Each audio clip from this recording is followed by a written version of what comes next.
आज हमसे रूबरू हैं जिला परिवहन अधिकारी कल्पना शर्मा। कल्पना जी, आपका स्वागत करते हैं। कल्पना जी, ये बताएं कि अब 2020 का वर्ष तो एक तरह से कोविड को समर्पित हो गया, लेकिन अब धीरे धीरे यातायात नॉर्मल भी हो गया है और रूटीन में बढ़ भी गया है। बहुत सारे लोग वाहन भी खरीदने लग गए हैं और नए वाहन भी बहुत खरीदे गए हैं। सड़कों पर वैसे ही दबाव है।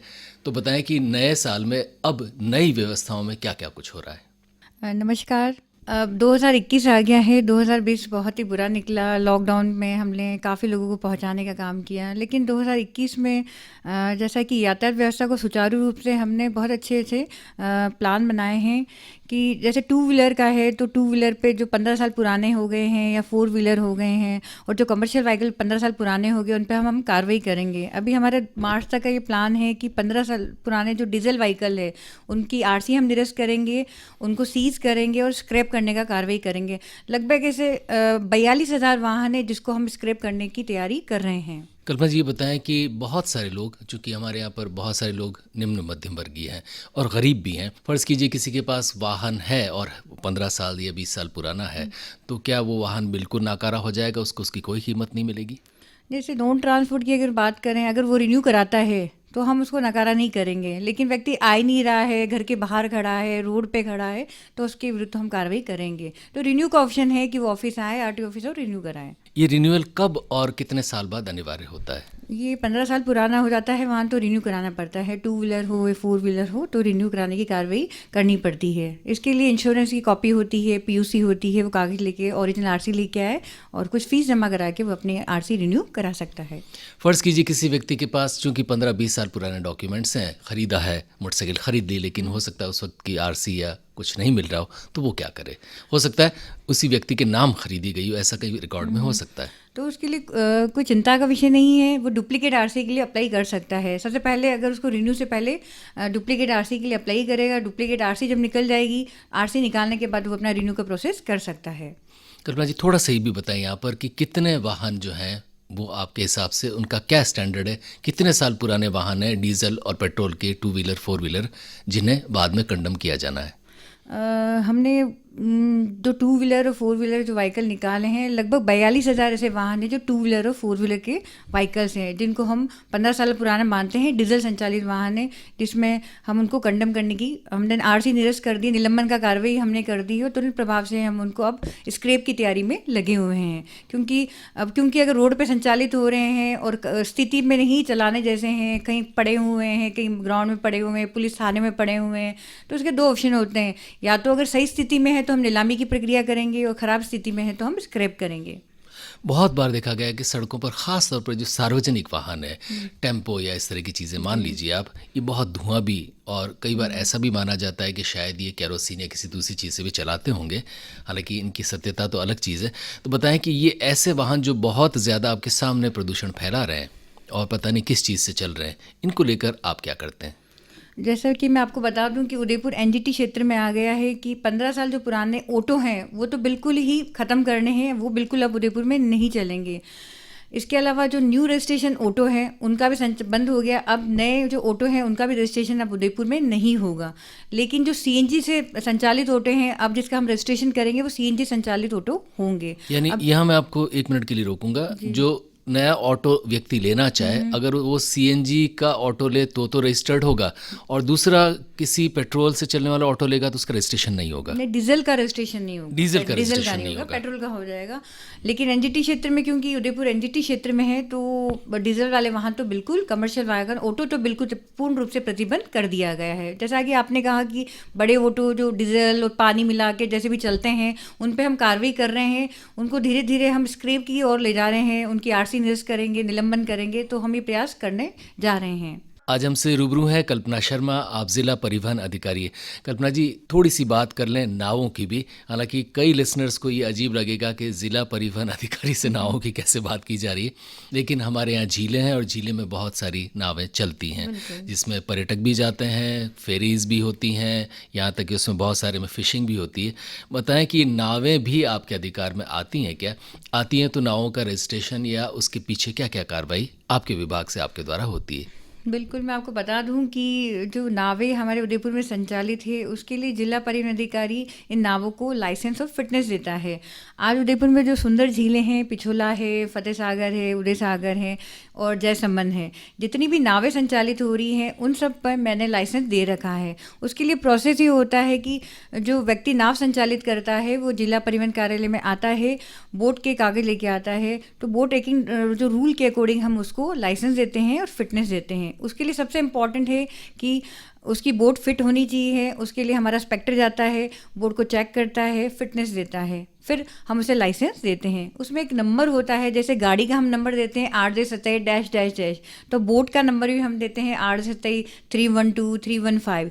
तो उदयपुर में मैं आपको बता दूं कि पिछोला में 78 बोटें हमने उसको फिटनेस और लाइसेंस दे रखा है। पिछोला में 78 बोटें चल रही हैं, फतेह सागर में चल रही हैं, उदय सागर में चल रही है और जयसमंद में 14 बोटें संचालित है। वो सब फिटनेस और लाइसेंस से संचालित हैं। कल्पना जी, ये जो बोट्स के लाइसेंस की आप बात कर रही हैं, छोटी छोटी बोट्स भी चलती हैं, उनमें भी दुर्घटना की संभावना, जैसे पैडल बोट सुखाड़िया सर्कल पर चल रही हैं या बहुत सारी जगह पर पर्यटक स्थलों पर चलती है, इन्हें भी फिटनेस चाहिए? बिल्कुल बिल्कुल चाहिए।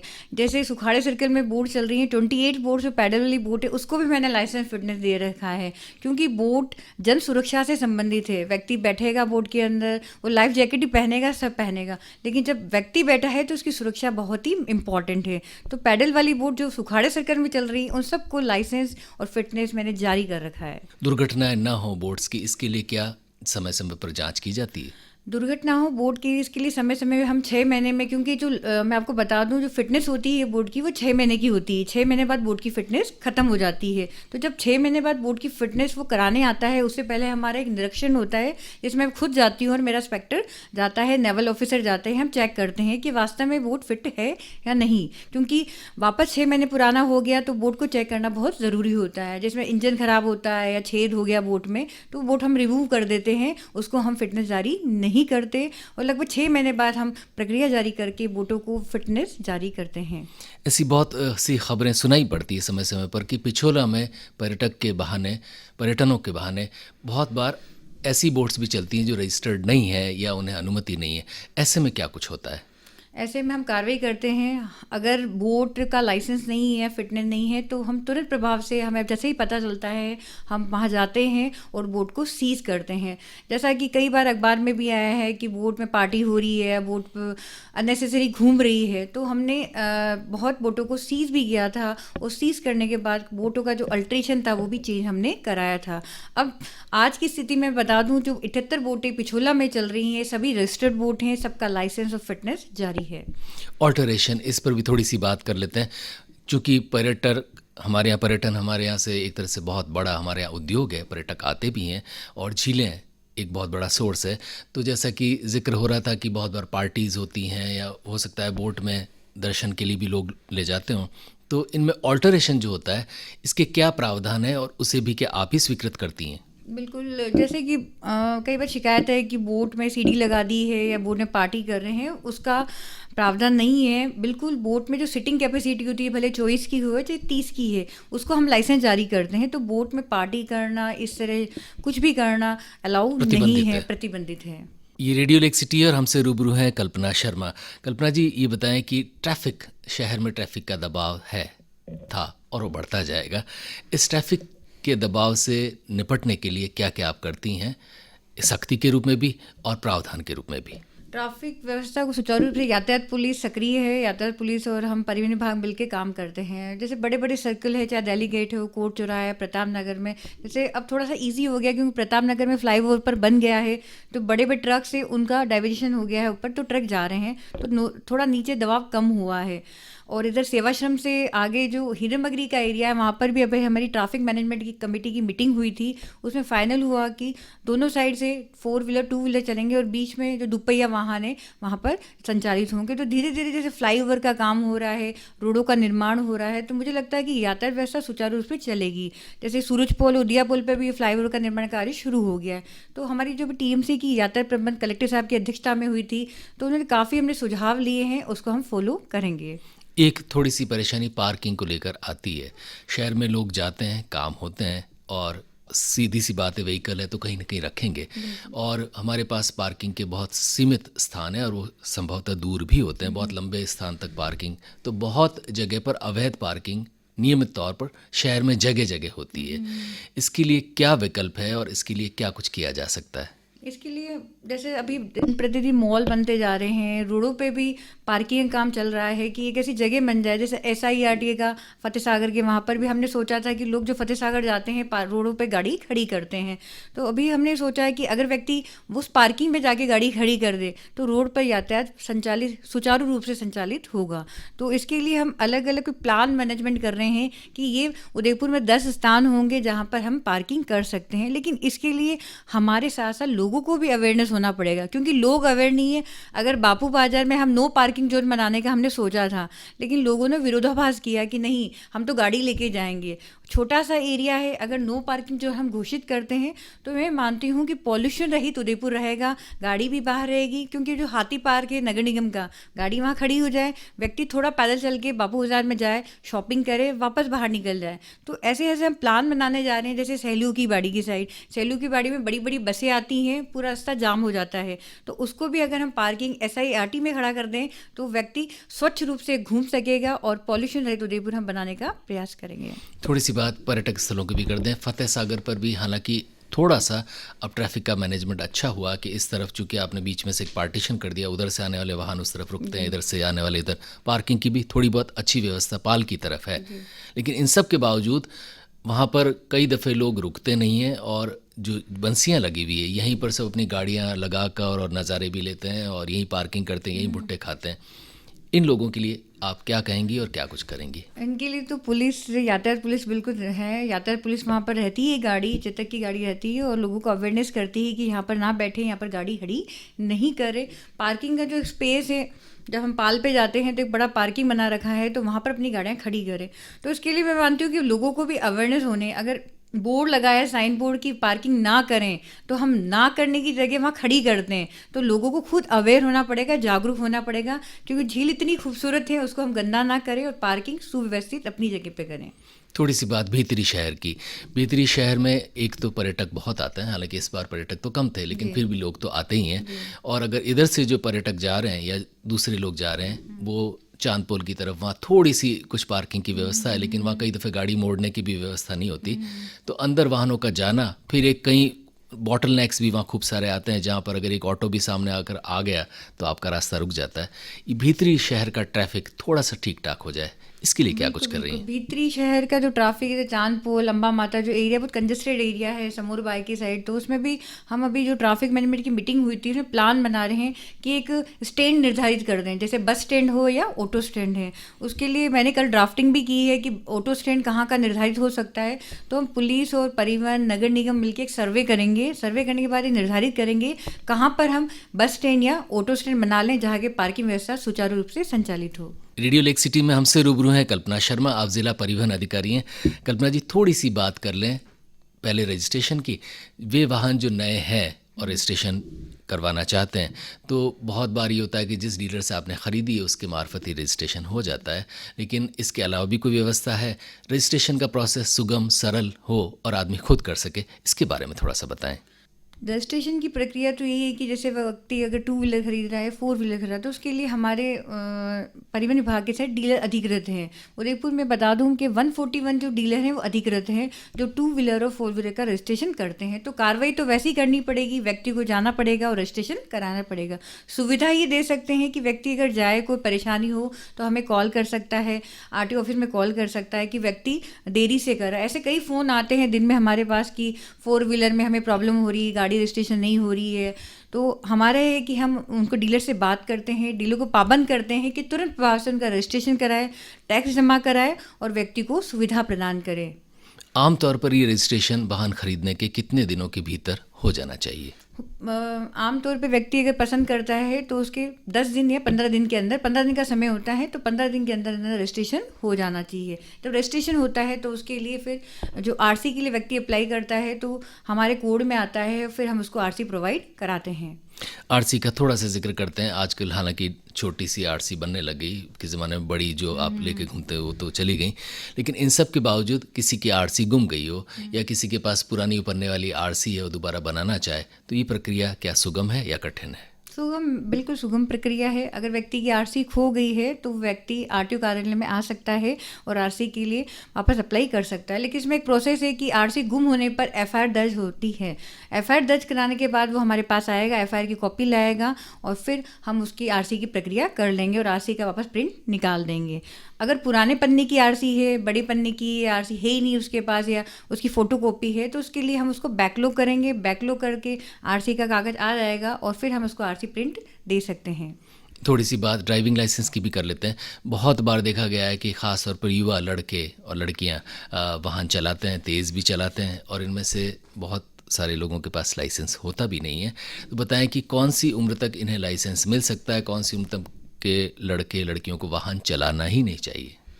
वैसे तो लाइसेंस की प्रक्रिया है कि 18 साल, 16 से 18 के बीच में था कि 16 साल में व्यक्ति लर्निंग के लिए अप्लाई कर सकता है। लेकिन 18 साल के लिए ही आज के तो लड़के 12 या 13 साल में गाड़ी चलाने लग जाते हैं, तो गलत है। माताजी पिताजी पकड़ा देते हैं, बेटा पिताजी, सीख रहा है। हाँ। बिल्कुल बिल्कुल, सीखना एक अलग बात है, लेकिन रोड पर क्योंकि इतना यातायात है और व्यक्ति चलाता है बिना लाइसेंस, तो उसका एक जीवन का सवाल है। तो मैं तो सबसे अपील करूंगी 16 से 18 के बीच में आप लाइसेंस के लिए अप्लाई करें। लर्निंग लाइसेंस आपको मिल जाएगा और 18 के बाद आपको परमानेंट लाइसेंस मिल जाएगा। बिना लाइसेंस आप वाहन का संचालन नहीं करें, क्योंकि रोड पर जो यातायात चल रहा है बहुत कठिन यातायात है और बच्चे समझते नहीं हैं इस बात को और बिना लाइसेंस गाड़ी चलाते हैं, जो उनके जीवन में कभी भी दुर्घटना के शिकार हो सकते हैं। थोड़ा सा ये भी बताएं कि लाइसेंस अगर कोई व्यक्ति ऑनलाइन अप्लाई करना चाहे तो क्या ये प्रक्रिया भी बहुत आसान होती है? बिल्कुल, लाइसेंस बनाने की प्रक्रिया पहले ऑफलाइन लाइसेंस बनता था, अब ऑनलाइन लाइसेंस है। तो ऑनलाइन लाइसेंस बनाने की प्रक्रिया सहज और सुगम है। इसके लिए व्यक्ति को थोड़ा सा वाहन यानी कंप्यूटर की जानकारी होनी चाहिए। वो अपने मोबाइल से भी अप्लाई कर सकता है, ई मित्र से अप्लाई कर सकता है, कंप्यूटर, लैपटॉप कहीं से भी अप्लाई कर सकता है। सारथी जो सॉफ्टवेयर है, सारथी में जाके वो जब जाएगा तो उसको एक बॉक्स मिलेगा लाइसेंस। लाइसेंस के लिए उसका नाम, पता, उसके लिए 2 एड्रेस प्रूफ चाहिए होते हैं, जैसे आधार कार्ड हो, वोटर आईडी, कोई व्हाटएवर। 2 एड्रेस प्रूफ लगा के एक फ़ोटो होता है और 10th या 8th की मार्कशीट होती है। वो सब डॉक्यूमेंट वो अप्लाई करता है या तो ई मित्र के पास जाकर या खुद अप्लाई करता है कंप्यूटर पे। तो वो जैसे ही खोलेगा तो सब डिटेल जब डालेगा तो उसका ऑनलाइन प्रक्रिया अप्लाई हो जाएगा। तो लाइसेंस में एक फॉर्मेट खुल जाता है कि उसकी नाम, डिटेल वगैरह करके उसका अप्लाई कर दिया है। लेकिन इसमें एक दूसरा इशू है कि जब वो अप्लाई करता है तो उसमें एक स्लॉट आता है, डेट आती है, जैसे आज की डेट है या कल की डेट है, तो जिस डेट वो आती है उसी डेट पे उसको आरटीओ ऑफिस आना पड़ता है। आरटीओ ऑफिस आने के बाद उसको एग्ज़ाम फाइट करना पड़ता है। तो रोड साइनिंग से संबंधित छोटे प्रश्न होते हैं, वो एग्ज़ाम पास करता है और फिर उसकी फ़ोटो होती है, साइन होते हैं और फिर उसका लर्निंग लाइसेंस बन जाता है। कल्पना जी, आपने बताया कि ऑनलाइन ही लाइसेंस अप्लाई होता है और ऑनलाइन ही मिलता है, लेकिन बहुत सारी चीज़ें ऐसी सुनाई पड़ती हैं कि साहब आप तो जो है परिवहन कार्यालय के बाहर जाएंगे, वहाँ कोई एजेंट मिलेगा, उसको आप पैसे खिलाएंगे, वो आगे खिलाएगा और उसके बाद आपका लाइसेंस बनेगा।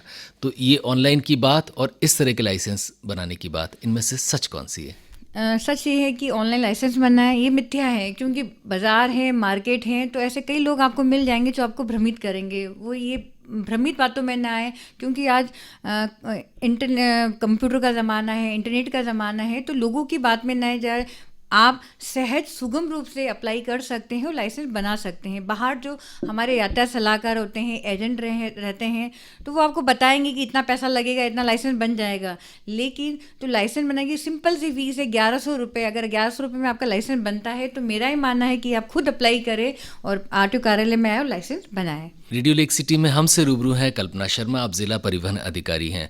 कल्पना जी, आपसे मुतालिक, आपके विभाग से मुतालिक बहुत सारे प्रश्न तो पूछे जा चुके हैं, लेकिन बहुत सारे प्रश्न ऐसे हैं जो विभाग को भी लोगों से पूछे जाने चाहिए, यानी आपकी भी लोगों से बहुत सारी अपेक्षाएं होती हैं। तो थोड़ा सा जाते जाते वे अपेक्षाएं जो आप लोगों से और ख़ास तौर पे वाहन चालकों से रखती हैं, वो ज़रूर बताएं।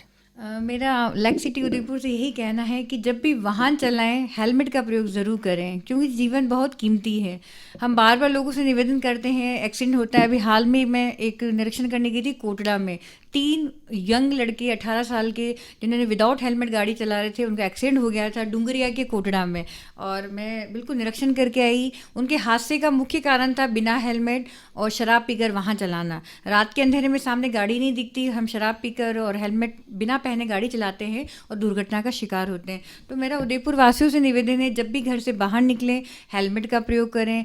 अगर कार चलाते हैं तो सीट बेल्ट का प्रयोग करें और शराब पीकर वाहन नहीं चलाएं। कई केसेस आते हैं कि हम शराब पीकर वाहन चलाते हैं, दुर्घटना का शिकार होते हैं। और सबसे इम्पॉर्टेंट बात है मोबाइल का प्रयोग। आज जब भी हम वाहन को चेक करते हैं, रोड पे जाते हैं, जो युवा बच्चे हैं 15 साल 16 साल 18 साल के, वो मोबाइल पे बात कर कर गाड़ी चलाते हैं।